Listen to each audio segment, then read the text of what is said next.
শেখের বেটি পালিয়েছে ভারতে। এই শেখের বেটি শুধু তাদের নিজস্ব পরিবারের মধ্যে থেকে বাংলাদেশকে ছারখার করার জন্য গোপালগঞ্জের ভাই বোনদের নাম ব্যবহার করেছে। কিন্তু আমরা গোপালগঞ্জের ভাই বোনদের থেকে খোঁজ নিয়েছি, শেখের বেটির পাশের যে ফ্যামিলি, তার জীবনযাত্রার কোনো মান উন্নয়ন হয় নাই।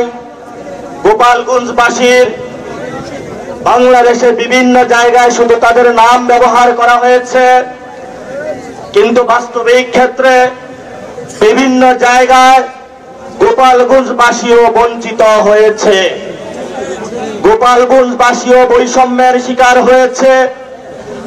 আর যে বৈষম্যের শিকারটা হয়েছে সেটা হলো শেখের বেটি শেখ হাসিনার দ্বারা। শেখের বেটিকে আমরা ভারতে পাঠিয়ে দিয়েছি। গোপালগঞ্জবাসীর আর কোনো ভয় নাই। যারা গোপালগঞ্জের শেখ ফ্যামিলির দ্বারা নির্যাতিত হয়েছেন, নিপীড়িত হয়েছেন, গুমের শিকার হয়েছেন, আজকে আমরা আপনাদের দরজায় উপস্থিত হয়েছি।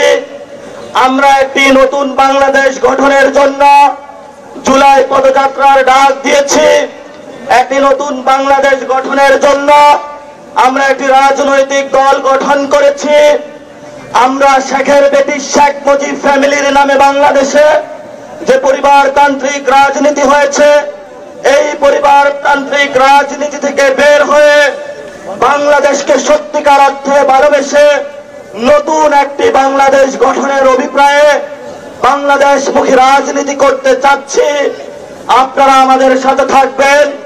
নির্যাতিত যারা হয়েছেন, নিপীড়িত যারা হয়েছেন, আমরা আপনাদের ইনশাআল্লাহ ভবিষ্যতে সাথে থাকার চেষ্টা করব।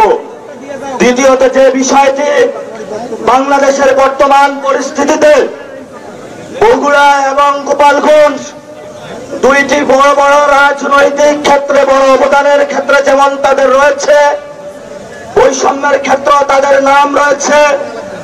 দুইটি দল এই দুইটি জেলাকে ব্যবহার করেছে। আমরা কোন ব্যক্তির রাজনীতি করতে চাই না। আমরা বগুড়ার রাজনীতিও করতে চাই না, আমরা ফেনীর রাজনীতি করতে চাই না, আমরা গোপালগঞ্জের রাজনীতি করতে চাই না।